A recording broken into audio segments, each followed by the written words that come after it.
Hello दोस्तों, नमस्कार। कैसे हैं सभी लोग। मैं उम्मीद करता हूं कि आप सभी अच्छे होंगे। देखो मेरे मित्रों, आपको थोड़ा बहुत तो आइडिया लग ही गया होगा कि मैं इस वीडियो में क्या चर्चा करने वाला हूं।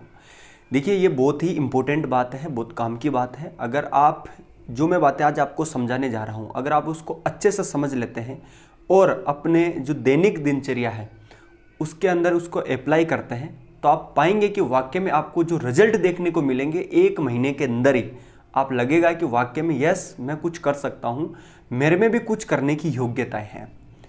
तो आपको भी पता होगा और मुझे भी पता है, अपने माता पिता को भी पता है, हमें भी पता है कि इस युग के अंदर जो अभी ये जो प्रेजेंट टाइम चल रहा है, हर कोई सरकारी नौकरी की तैयारी कर रहा है। सभी चाहते हैं कि यार मैं कैसे भी करके एक बार नौकरी में लग जाऊं, चाहे मुझे कोई सी भी नौकरी मिल जाए, लेकिन मुझे मिल जाए एक बार बस, ताकि जो लोग मुझे ताने मारते हैं या जो लोग मुझे ये बोलते हैं कि तू कुछ कर नहीं सकता, तो उनका मैं एक बार मुंह बंद कर दूं। तो आज मैं इस वीडियो के माध्यम से 10 ऐसी बातें बताऊंगा आपको।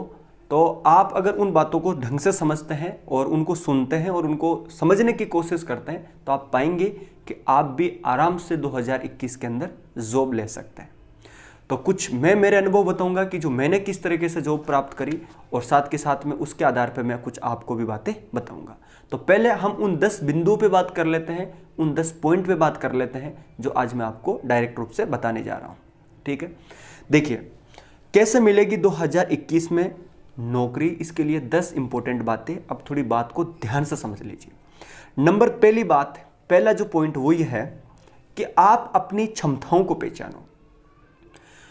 आप क्या कर सकते हैं, आप में क्या योग्यताएं होती हैं। मैं ये देख पाता हूं कि काफ़ी सारे जो स्टूडेंट्स होते हैं या काफ़ी सारे विद्यार्थी होते हैं, वो बहुत ही ब्रिलियंट होते हैं। मैं देखता हूं, उनसे मिलता हूं, उनकी बातों से मुझे इतना पता चल जाता है कि यार ये बंदा कुछ कर सकता है। आप में भी आपके साथ भी ये घटना हो चुकी होगी।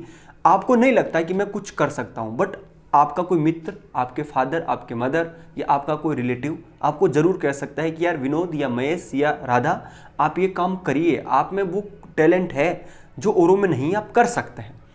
तो आज के टाइम में आपको ये कोई नहीं बताने वाला, कोई हमारा क्लोज होगा तो ही बता पाएगा। लेकिन आजकल किसी को क्या पर टाइम है, सभी अपने अपने काम से मतलब रखते हैं। तो आप अपना जो टैलेंट है उसको थोड़ा सा पहचानिए कि आप किस फील्ड में जाना चाहते हैं। आप कोई बिजनेस करना चाहते हैं या फिर आप कोई सरकारी नौकरी की तैयारी करना चाहते हैं। तो बिजनेस करना चाहते हैं, उसके लिए मैं आपको एक स्पेशल वीडियो बनाऊंगा, लेकिन आज मेरा पॉइंट जो मेन है वो सरकारी नौकरी पे है। मान लीजिए कि आपकी योग्यताएं हैं, आप चाहते हैं कि मुझे सरकारी नौकरी लेनी है, ठीक है, तो ये आपकी एक क्या है, योग्यता है कि आप बिल्कुल मैं कर सकता हूं और मैं अगर मेहनत करूंगी तो 100% जॉब निकाल सकती हूं। तो आप पहली पॉइंट ये हो गया कि आप अपनी योग्यताएं पहचान चुके हैं, पहली चीज। दूसरी है कि अपनी परिस्थिति जरूर देख ले एक बार। देखिए दोस्तों, मैं ये देख पाता हूं कि काफ़ी सारे विद्यार्थी होते हैं, उनका जो परिवार होता है, उनका बैकग्राउंड होता है, उनकी जो फाइनेंशियल जो स्थिति होती है वो बहुत ही मजबूत होती है, और उनको ये एहसास ही नहीं होता इस चीज़ का कि मुझे कुछ लाइफ में करना है, क्योंकि उनको पैसा मिलता रहता है, उनको पीछे से पैसा मिलता रहता है, उनके फादर उनको पैसा देते हैं। और कोई भी माँ बाप नहीं चाहता कि मेरे बेटा बेटी के पास में इस चीज़ की कमी हो, सभी देते हैं। लेकिन कहीं ना कहीं फिर होता क्या चीज़ है कि उनको इस सारी चीज़ें मिलती रहती है, तो फिर वो क्या करते हैं कि वो समझ नहीं पाते कि मेरा भी कोई करियर होगा, मेरे भी कोई लाइफ होगी, मुझे भी कुछ करना होता है। क्योंकि जब पीछे से सारी चीज़ें टाइम टू टाइम मिलती रहती है तो विद्यार्थी को एहसास नहीं होता है। तो आप अगर मान लीजिए आपकी परिस्थिति, आपको लगता है कि यार मुझे नौकरी ही करनी है, और आपने पहचान लिया कि मेरी फाइनेंशियल प्रॉब्लम अच्छी नहीं है, मुझे तो बस नौकरी ही करनी है, नौकरी की तैयारी करनी ही है, दो बात आपने पहचान ली। अगर आपकी परिस्थिति उस लेवल की है, किस लेवल की, कि आपको सब कुछ मिल रहा है, तो फिर आप अपना बिजनेस कर सकते हैं, आप अपना कुछ कर सकते हैं। लेकिन अब क्या आपकी परिस्थिति बिल्कुल ही लो है और आप कर ही नहीं सकते, आपका तो केवल एक ही ऑप्शन बचता है कि मुझे सरकारी नौकरी की ही तैयारी ही करनी है। समझे बात को। तो परिस्थिति आपने पहचान ली। फिर इसके बाद में करना क्या है दोस्तों, आजकल होता क्या चीज़ है कि विद्यार्थी एक से, मान लीजिए कि कोई स्टेट की वैकेंसी निकल चुकी है, कोई सेंटर की वैकेंसी निकल चुकी है। तीसरा पॉइंट मैं आप लोगों के सामने अब डिस्कस करने जा रहा हूँ। मान लीजिए कि कोई एक वैकेंसी, पर्टिकुलर वैकेंसी निकल गई, आप उसमें फॉर्म फिल कर दिए हैं। फिर कोई दूसरी वैकेंसी निकल जाएगी, आप उसमें भी फॉर्म फिल कर दिए। उसके सिलेबस में और उस वैकेंसी के सिलेबस में दिन रात का फर्क है, लेकिन फिर भी आपने उनका फॉर्म फिल कर दिया। अब आपके मन में एक शंका उत्पन्न हो गई, वो क्या कि यार मैं इसकी करूं उसकी करूं, इसमें ये आएगा, इसमें तो मैं फट ही नहीं रहा हूं। तो आप दोहरी फिर आप में क्या होता है, वो भावनाएं पैदा होने लग जाती है। फिर आप बिल्कुल कंफ्यूज से रहने लग जाते हैं कि यार करूं तो करूं क्या।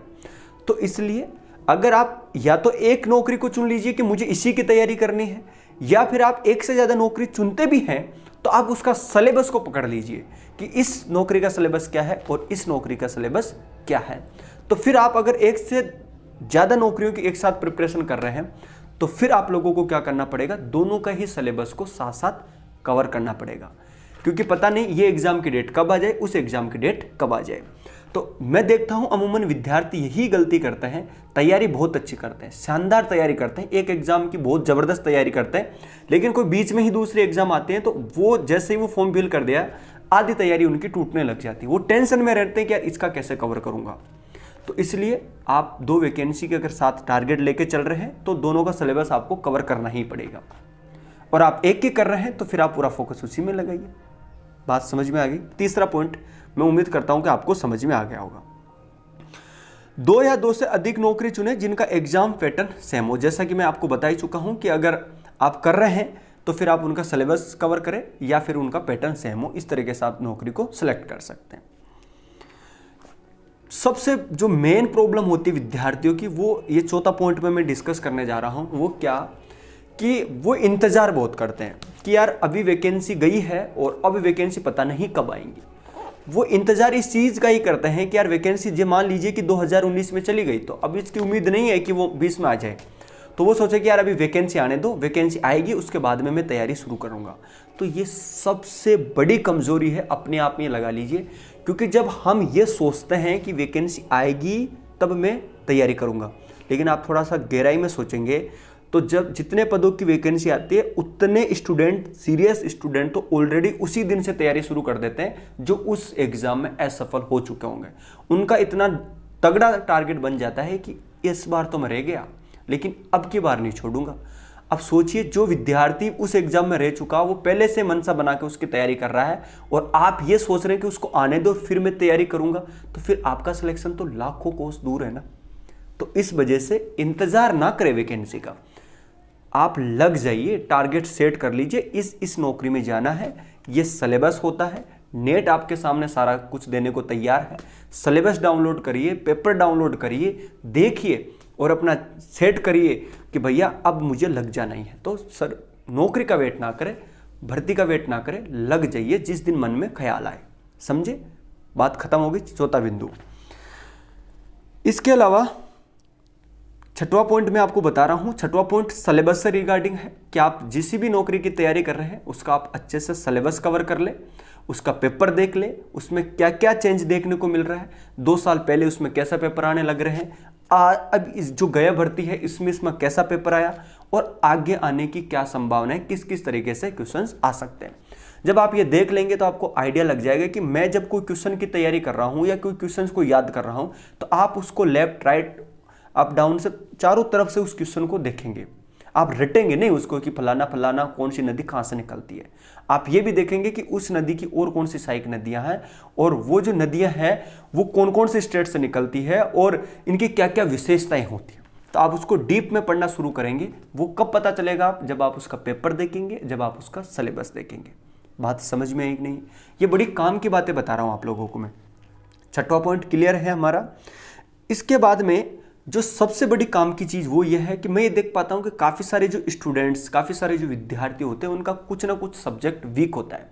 किसी को मैथ में प्रॉब्लम होती है, किसी को जीके में प्रॉब्लम होती है, किसी को किस में प्रॉब्लम होती है।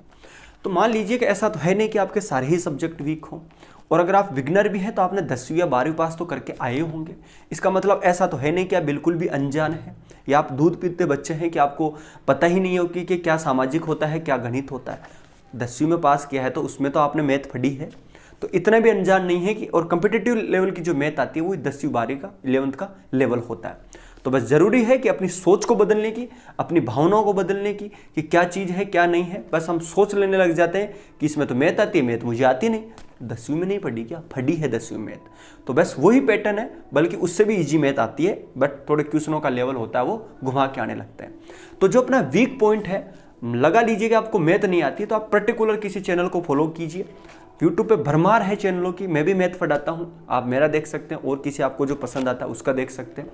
तो पर्टिकुलर किसी चैनल को आप पकड़िए और उसकी तैयारी करना शुरू करिए, समझे। तो कहने का मतलब जो अपना वीक पॉइंट है, अपना वीक सब्जेक्ट है, उसको स्ट्रॉन्ग करिए, उसको स्ट्रॉन्गनेस में बदलना शुरू कर दीजिए। बात समझ में आई मेरी बात। इसके अलावा सबसे इंपॉर्टेंट जो चीज है मेरे दोस्तों वो है आपका आत्मविश्वास, self confidence. Without self confidence you can not success in your life, ठीक है।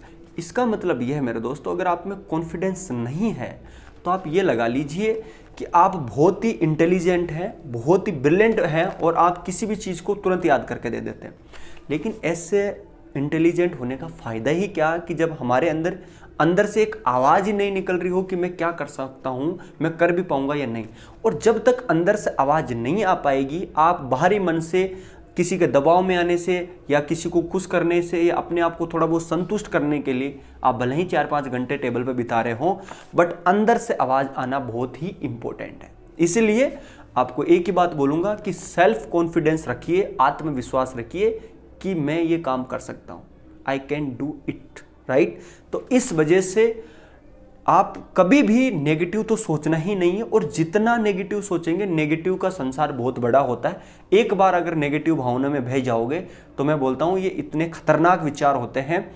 आप डिप्रेशन वाली स्थिति आपने सुनी होगी, बहुत ही बुरी चीज़ होती है जिसमें नहीं तो इंसान का शरीर बचता है, नहीं उसका मन बचता है, बिल्कुल ख़त्म की जो कैटेगरी होती है उस पर वो चला जाता है। तो इसलिए आत्मविश्वास बना के रखिए। बात समझ में आई आप लोगों को।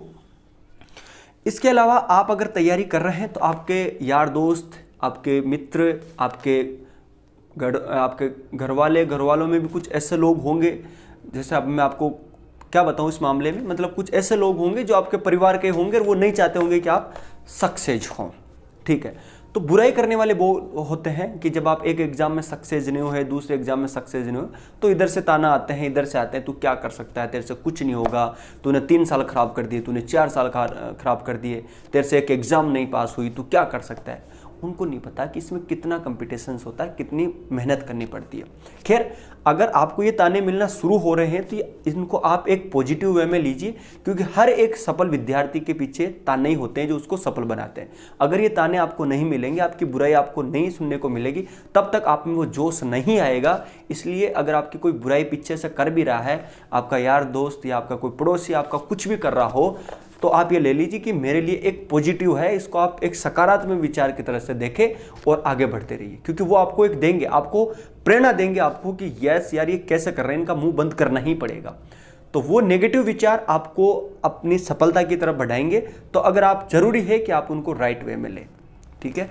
तो इस वजह से आपको डरना नहीं है, बुराई करने दीजिए। बुराई समाज की एक आदत है, आप सभी लोग करते हैं और हर सफल विद्यार्थी को बुराई झेलनी ही पड़ती है, चाहे मुकेश अंबानी हो या किसी को भी, सबको बुराई झेलनी पड़ती है, ठीक है। तो इस वजह से, और ये बुराई जो होती है इसको आप अगर सही वे में लेते हो, ये आपकी सफलता में बहुत ही आपको हेल्प करता है, समझे बात। क्योंकि आप में कॉन्फिडेंस आएगा कि इनका मुंह मुझे बंद करना ही काम करके, ठीक है।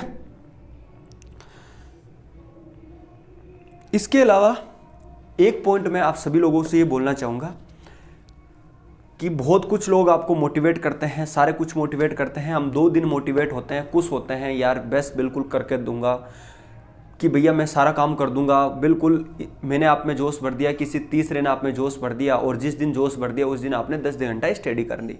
लेकिन जब तक आपके अंदर से जोश नहीं निकलेगा, अंदर से भावनाएं नहीं बहेगी, अंदर से कॉन्फिडेंस नहीं आएगा, अंदर से एक जुनून पैदा नहीं होगा, एक आग नहीं लगेगी दिल में कि मुझे मेरे लिए और मेरे माँ बाप के लिए मुझे कुछ करना है, तब तक नौकरी नहीं मिल सकती, समझे।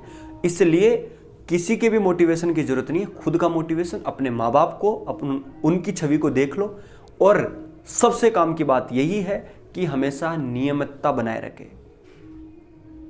कंटिन्यूटी बनाए रखे, ये सबसे बड़ी चीज है। भले ही आप 5 घंटा पढ़े तो 5 घंटा डेली निकालो बस, और 1 दिन वीकली अपने शरीर को दीजिए, और फिर देखिए आप लोगों से कितना आगे जा रहे होंगे, आप कितना अच्छे आगे जा रहे होंगे, आप खुद में कितना परिवर्तन देखने शुरू कर दोगे, ठीक है। तो इस वीडियो में इतना ही है मेरे दोस्तों। उम्मीद करता हूँ कि मेरी बातें आपको अच्छी लगी होगी। अगर अच्छी लगी है तो दिल से लाइक शेयर सब्सक्राइब कर सकते हैं।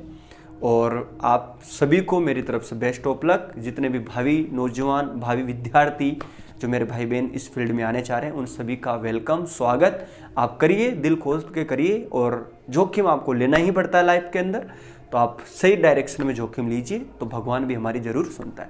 Thank you so much. Thank you.